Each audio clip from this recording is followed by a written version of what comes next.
Welcome back to the Rebel's Edge from Warsaw, Poland today. and I tell you what, a lot of people really excited about the truce that seems to be holding in the Middle East. And that's what they're all talking about over here.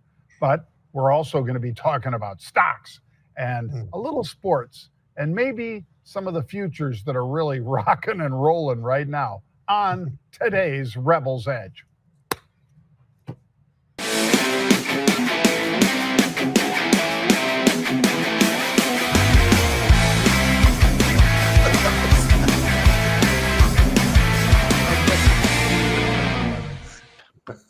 This is the good stuff, Pete. He was just showing me. This is Polish beer. Really a good one, though. I got to tell you, I've never, ever seen that one, but I've never been to Poland, so I guess that makes some sense. You can probably find a few of them in the U.S., but and Chicago is, of course, pretty heavily Polish city. We've got a lot.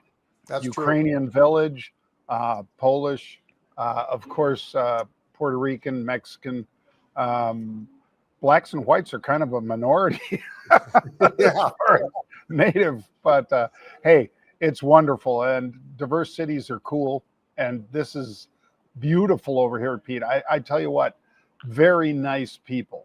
I was in two Polish cities today, and in both cases, they couldn't be nicer. I mean, just at the stands or at the coffee shops or whatever, super nice people, very helpful.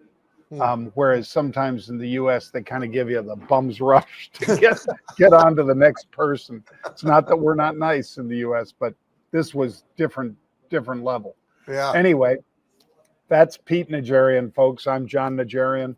I'm on my way to Armenia. That's why I'm passing through Poland on my way, because there's really only a few gateway cities, folks, to Yerevan, where I'm going to be tonight. But it's great to have you with us. Pete and I are going to break down some of the macro. And I guess, Pete, we got to start with, what? Government shutdown. Yeah, we can still focus on that. But it seems that the Chinese backed off a little bit on their not letting any of their rare earths out. And the president's doing a victory lap in Tel Aviv about the ceasefire and so forth. And, God bless, a lot of people that had been held for over 700 days are back on both sides. Yeah. And there's just, there was a standing ovation, went for like 5 minutes, Pete. It was absolutely unbelievable. So I'm going to say that's our macro minute today. Yeah, I agree with you, John. As a matter of fact, I think the president's initial reaction was just out of anger because of what was going on. And I think he softened a little bit. I think that they softened a little bit. That all helps. The government shutdown, is it concerning? Sure it is. But is it something that is absolutely catastrophic? Not at this point in time. It's not. And I think that we're seeing a lot of that in the recovery that we're seeing right now before us. So, peace in the Middle East and all the rest. I think that the markets are telling us a lot about what the outcome sort of looks like, at least so far. I mean, there's still plenty of things that need to be signed and this, that, and the other, but I think the markets are finding this to be pretty friendly. And the markets are interesting today, John, without the banks and the Dow and whatever. But I will say this, we have an incredible amount of earnings coming on this week. So they really start to kick off tomorrow with some of the financials.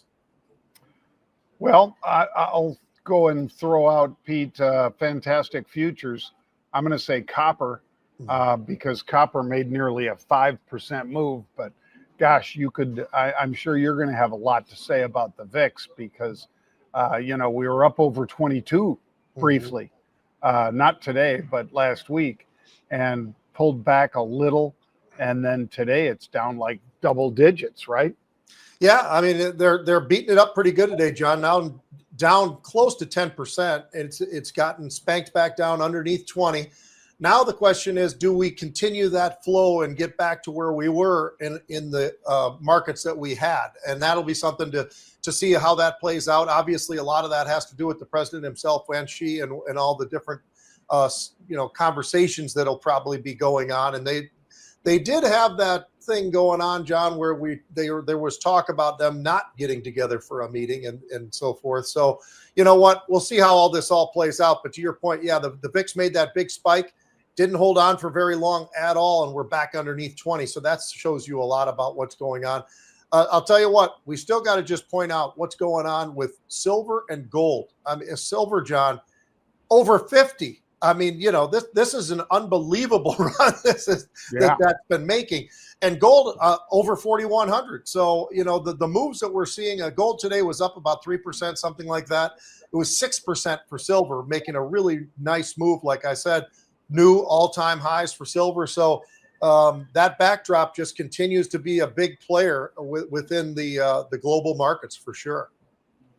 Well, and Pete, Bitcoin last week touched, I think, 126.5 to the US dollar, and then came screaming down to 105. Well, over the weekend, because Bitcoin pretty much trades 24/7, it's back up to 114.40, which there were a couple big whales, Pete. We'll have to do a talk about it, but there were a couple whales that hit the market hard, and their timing was somewhat suspect as far as how they timed that with the president's announcements about. But we've got time. We'll be able to follow it and follow up with all of you.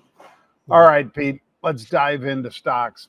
I'm going to say, man, shares of companies that the U.S. government has taken stakes in as far as rare earths, critical minerals, and things like that. And one of the stocks is actually named Critical Minerals.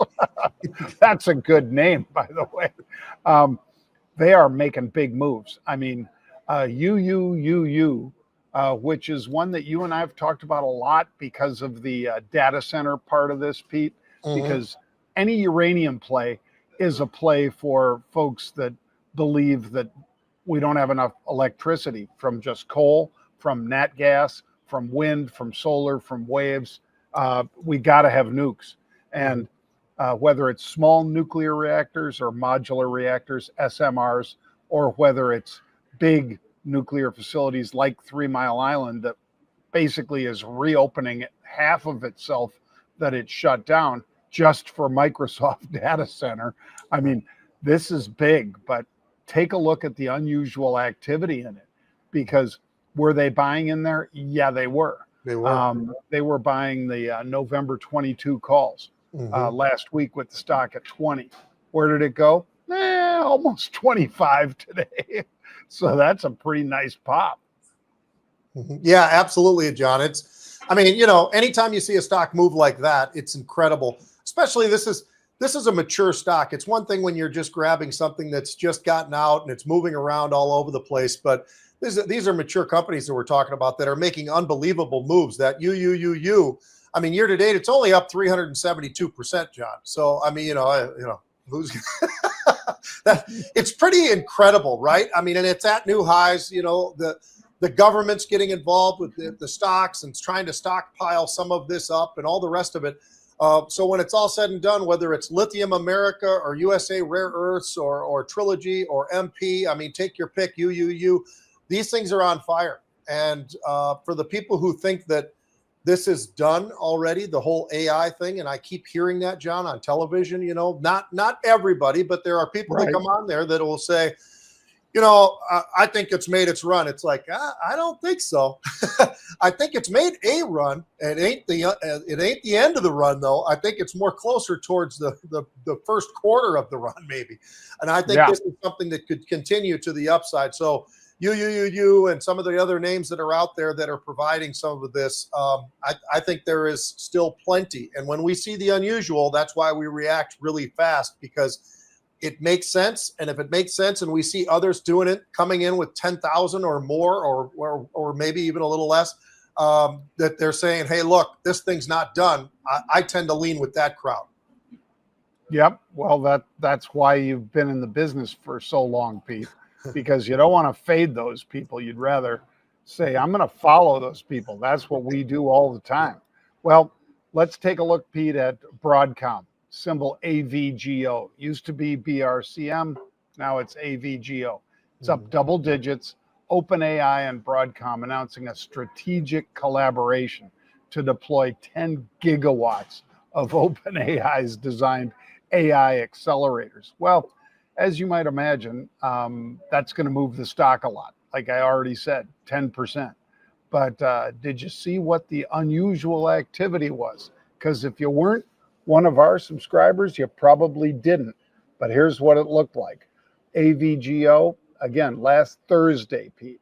So just 2 trading sessions ago, somebody bought 750,000 share equivalent, because 7,500 options, that's what it is. They bought that much, Pete, of a $345 stock. Can you imagine, folks, how much money that potentially is basically somebody getting leverage on? It's massive. Yeah. And have they profited? Yeah, massively. Because there's that chart that Jared just put up. I mean, look at that run. It's incredible, and it's almost parabolic. Yeah, these strategic partnerships, John, it seems like that is the thing to do right now, right? And we're seeing more and more of that. We're seeing, obviously, the government itself getting involved, the president stepping in with Intel and some of these names. But then there's the other deals out there with AMD and so many others, and now Broadcom.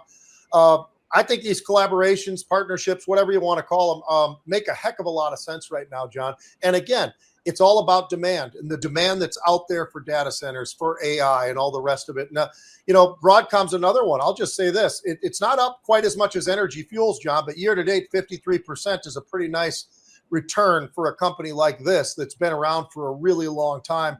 And you're looking at them, again, just adding 2 things with this 10% move to the upside today. So I don't think this is over yet. I think there's still a lot of in front of them to be able to go a lot further into the future. And I think the people that are fighting through this thing are making a huge mistake. And we're seeing, what we like to call smart money, because when they're putting that kind of money down, John, that's got to be somebody who's got a pretty decent handle on things to be able to put down those kinds of trades. So, yeah, I think that there's still a lot left. There's a lot more fuel in the tank. Yeah. I mean, just to give you an idea, folks, that's 750,000 shares of a $350 stock. That's a big jump. Especially in one position. I mean, even for big hedge funds, when you're getting into the hundreds of millions on one position, that's a big trade. Yeah, it is. All right, Pete, this one, as you know, I was a member of an advisory board for this company, American Battery Tech, ABAT. It's up 41% today. And I think people that followed it, they've asked me all the time, John, what do you think? And, I am not an insider. I'm not part of people that get to see exactly all the ins and outs every day, like a corporate officer might. But as an advisor to them, and they've done a 1-for-10 stock split, Pete. So even though it's up 41%, well, it's really like a 4% move on the prior price. But nonetheless, it's given people a nice exit if they wanted it, because 41% pop, National Environmental Policy Act, basically is what's driving the news today. And these guys, a bunch of real smart people. I know the CEO well, Ryan Melsert. I think they're doing a lot of things right. And finally, they're getting a little coverage by the media.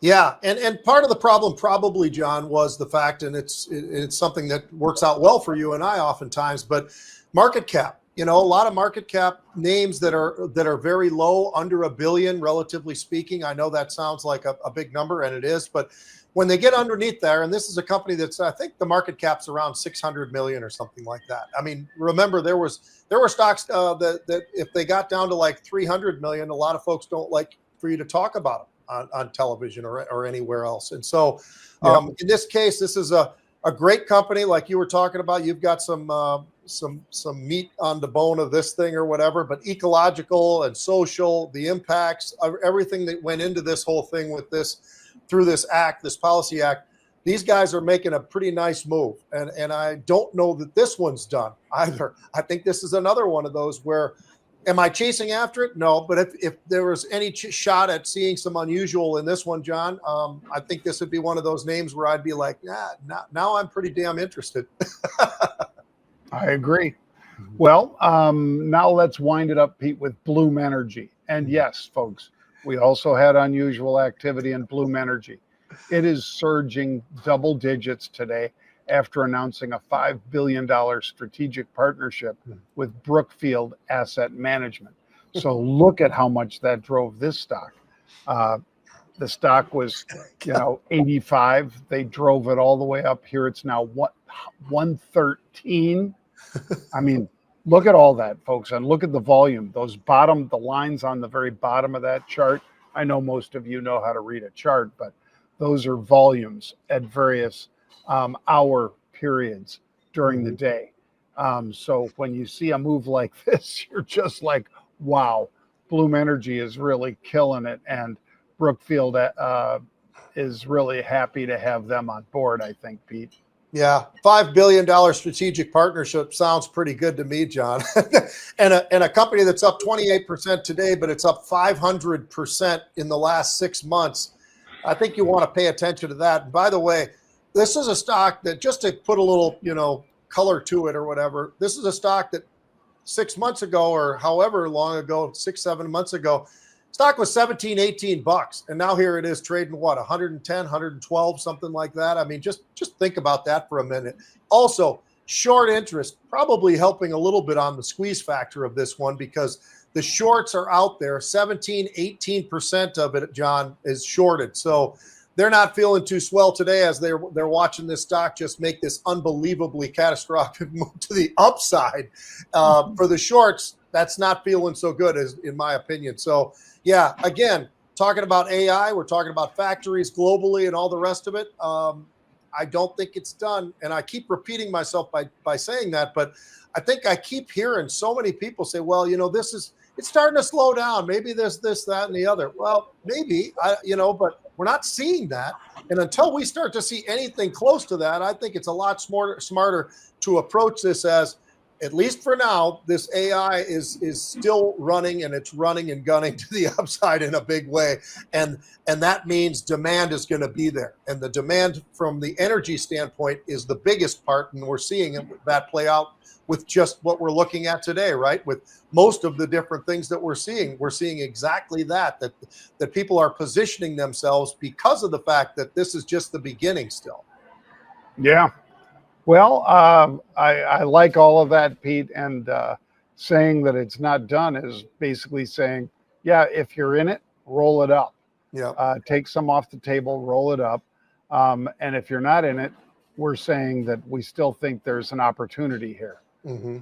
All right, let's take a look at Mr. Franklin, Pete, because I know you're a big fan of the athletic director out at Penn State.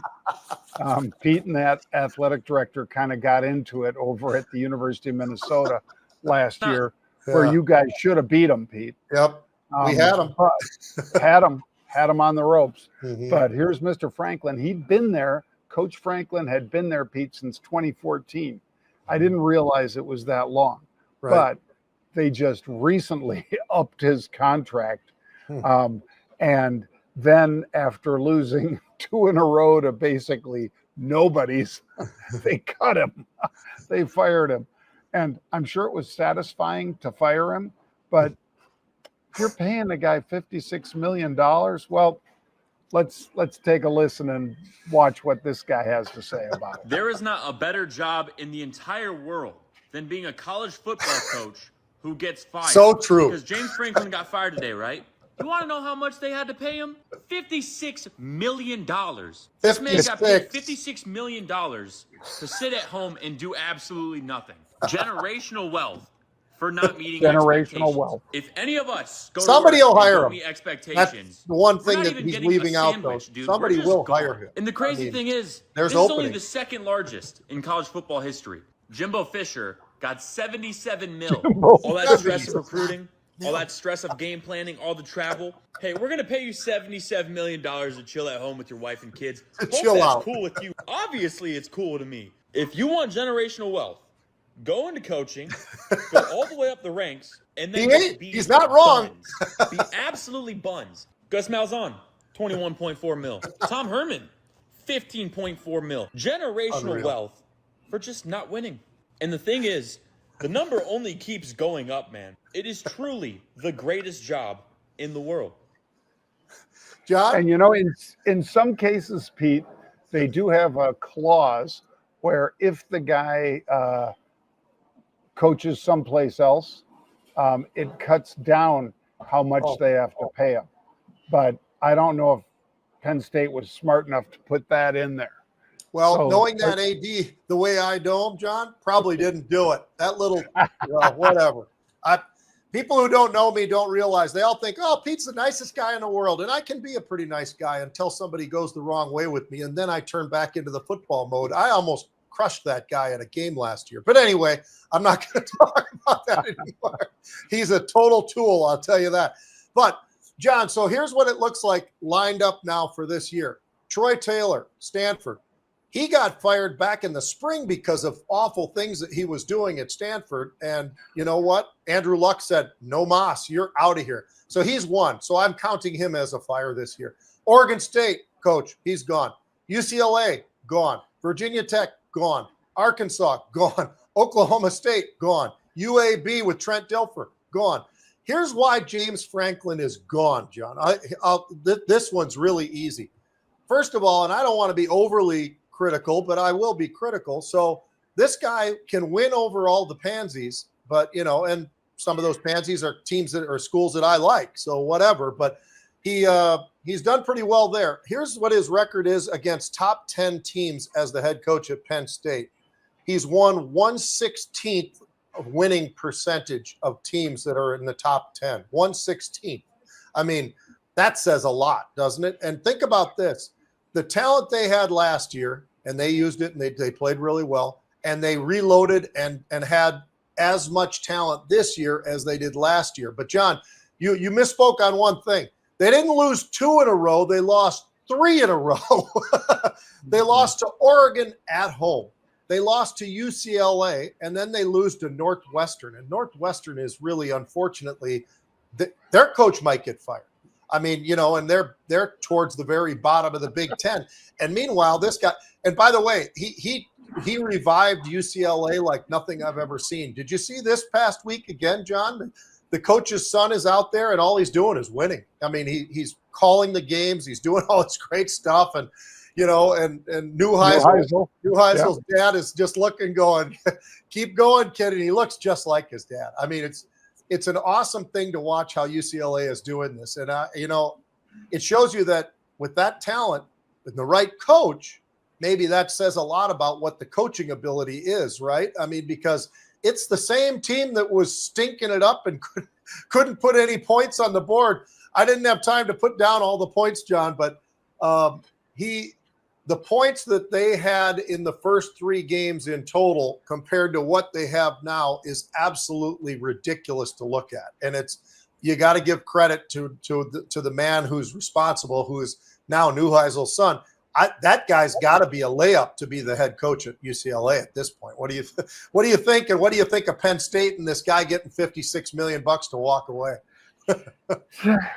I mean, it's just such a waste when, in many cases, just like in the case of Belichick in North Carolina, you're the highest paid employee of the state, because some of these schools are private. We get it. USC is private. UCLA is not. North Carolina is not. Those are public institutions where you're the highest paid person in that state by a factor of 100. And then, I mean, Pete, I'll throw this one out there to you. Do you think that Belichick will walk away, not with a $50 million package, which he, you know, could do if they fired him, but instead just have them kind of say, look, you don't want your legacy to be that you came here to North Carolina and stunk the thing up so bad, and that really all you ever did was coach Tom Brady.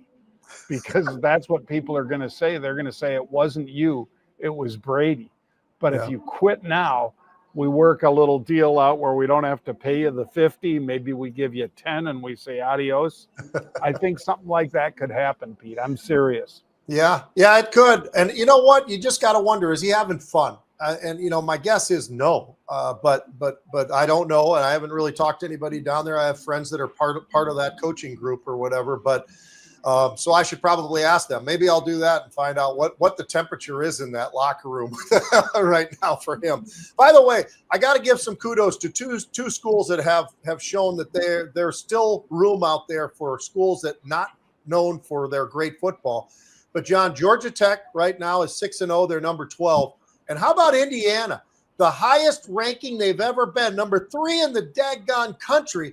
And meanwhile, you look over at Penn State and you look at the talent they've got.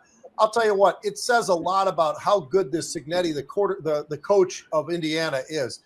Because does he have the same kind of people that maybe Penn State, Michigan, Ohio State? No. But he's got some good ones, and he went out and got that quarterback from Cal who's a damn good one, John. And I'll tell you what, Trinidad. These guys have a defense. They're beating they're beating people up, right? I mean, they're going on the road. They took care of Oregon. I mean, that was fun to watch and everything else that these guys are able to do what they're able to do out there. Just amazing. All right, we're going to go to the NFL real quick. Who are the top 2 teams right now, AFC, NFC, do you think? Who would you put for those? Well, if I wanted to get under your skin, I'd say the Steelers and Aaron Rodgers, 4-1. 4-1, baby. I mean, and Pete, he and DJ Metcalf are connecting. Yep. And there's not an undefeated team, so people could say, "Oh, you're crazy." Could they beat Buffalo? Yeah, they could. Now they haven't, but they could. Mm-hmm. I mean, again, I'd give Buffalo the edge. Yeah. But and a team that I can't believe how badly it's fallen apart, Pete, is Baltimore. That defense, we talked the defense, and they lost the quarterback. So that he's an MVP guy. He was having a great year. The defense just couldn't stop anybody. But without him in the game, I mean, Lamar Jackson's the guy is just amazing as a quarterback. How good he is throwing and running with the football is pretty impressive. I'm on the AFC side, John. I'm going to go with the Chargers still. I like Pittsburgh, though. I'm not pushing back on you at all on that. I watched the game the other day. I got to tell you something. Aaron Rodgers looks like he's happy where he is. He's obviously happy when you've got a guy like Metcalf out there. I mean, he just outruns those corners, and he's 6'5" and 240 pounds, and yet he still runs like a 4.1 840 or something crazy like that. I mean, he is a specimen, and he's a lot of fun to watch. And I think that Aaron Rodgers has done something very smart, which is, hey, I'm handing off, and then I just need to know where where Metcalf is at any time on a passing play, because throw him the ball. Who's going to defend him? Nobody out there can stop him. I mean, and he did it in Seattle for a long time, but they never could click and get it all the way done. And then I got the Buccaneers on the other side, John. Against the 49ers yesterday, great game. And Baker Mayfield is in a different space, a headspace than he's ever been. I think the guy looks so confident and in a good way, not overly confident, just confident. And what Tampa looks like, and I'm biased because I love my Buccaneers. Those guys were great. They treated me great and everything else. But I got to tell you something. He has those fans just ready to roll every week. And they're good on defense. They're good on offense. And Baker Mayfield, if you want a guy who, other than Tom Brady, who steps onto a field and people have to keep an eye on him, it's Baker Mayfield for sure. Like it. I like it a lot. And I really liked the way Tampa played for him, Pete. Mm-hmm. And Tez, is it Tez? Yep. The rookie receiver that did the backflip. Yeah, and unreal. They asked Baker about it, and he said, "Yeah, well, if I weighed 142 pounds, I can do it." He is a character, man. He's got great lines for everything. Hey, last thing, 2 shockers. Who are the most shocking teams in the NFL this year? Got to be the Patriots, because let's be honest, Patriots stunk, right? I mean, Drake May didn't look like he was going anywhere. I know it wasn't. They didn't give him a lot of time, but you know what I mean. And Now all of a sudden, Drake May looks pretty damn good. They're playing amazingly well. They're on a 3-game winning streak, and they're 4-2, and they're actually relevant, right? I mean, these guys are playing pretty good football, and Drake May, I think, is doing a really nice job leading them. By the way, from North Carolina. But I like him, and I like the Colts, John. When I look over, and the Colts are 5-1, and all they do. Here's why they're so smart. They've got arguably one of the best running backs in the NFL. I didn't say he's the best, but Jonathan Taylor out of Wisconsin, the guy's been nothing but a freak show, great running back. And Daniel Jones has been really good about not throwing interceptions, not screwing anything up, and being very good about looking downfield for some long passes. He's done it. I mean, the guy has literally turned the corner as far as where he was, and he's got enough time to throw the ball, but he's got great receivers. And then, of course, when you have a running game, that makes you a better quarterback for sure. So I think the Colts are pretty damn interesting. Oh, yeah. And I love Indiana Jones at quarterback because you remember when he was on the East Coast and everybody said he was a bum and he was done. And now you see him here and it's like Sam Darnold, 2.0.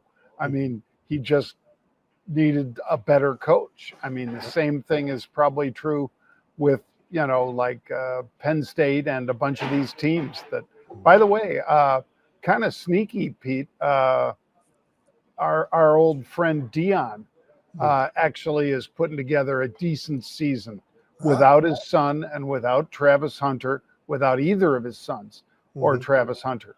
And he's beaten some decent teams this year. Yeah. I've been surprised because I've seen him screw up pretty bad too, watching him there. But this looks like maybe the distraction of having his sons there and having them gone now is good for him and good for the Buffalo. Yeah, no, I think it's great. I think it's really cool. Well, one last thing I'll say about Daniel Jones. So they gave up on him on the East Coast, right? They said the heck with him. They let him go. And you know what? For all the right reasons, it just wasn't working, but it was not his fault. It's because when you go high in the draft, you're a first-round pick quarterback, that means you stink. And if you stink, that means it takes years to kind of develop all the offensive line and everybody else that you've got to get. But, I get a little tired of listening to the fact that our coach here, John, is the whisperer. Because like you said, Sam Darnold looked great last year. So he became the quarterback whisperer, right? He can coach anybody. Sam Darnold's doing great at Seattle. The whisperer's not there with him at Seattle, John. And the whisperer also allowed for Daniel Jones to leave the Minnesota Vikings and go to the Colts. If he's the whisperer, how did he not see this? I mean, you know what I'm saying? I'm not trying to be overly critical, but this guy's having a great year down in Indianapolis, making them seem like they're a very relevant football team. And right now we're struggling because do we go with Carson Wentz or do we go with J.J. McCarthy or who might get hurt next and all the rest of it? Well, if you're the whisperer, you'd think you would have seen the talent level of Jones. By the way, he's a big son of a gun, John. I mean, when you look at some of these quarterbacks, you don't realize how big they really are. He goes like 6'5", 2.25, 230 or something like that. It's a big guy. Well, and I'm not trying to be that broken record, Pete, but I'm just saying Iowa State was pretty damn good. And for the Colorado Buffalo to knock them off and then get out there and they get a bye week before they got to play Utah. Now, Utah obviously that's a tester for them. But I'm really looking forward to seeing if after a week off, if these guys play at the same level or even maybe up a notch after getting a little rest and healing in partway through the season. So watch those Buffalo folks. For sure. Well, thanks for joining us today. Pete and I will be back tomorrow. I'll be in Yerevan, Armenia tomorrow. I'll be there tonight, actually. But I'm really looking forward to seeing you guys from there. And we'll be back. What time is it, though, Pete? I forget because I'm over 1 p.m. Eastern, USA Eastern. I don't know what time frame. I mean, you're 7:30 at night, 8 o'clock, or whatever it is. So, yeah, we've lost track on that one. But for all of us here at the U.S., it's 1 p.m. Eastern time. Bang.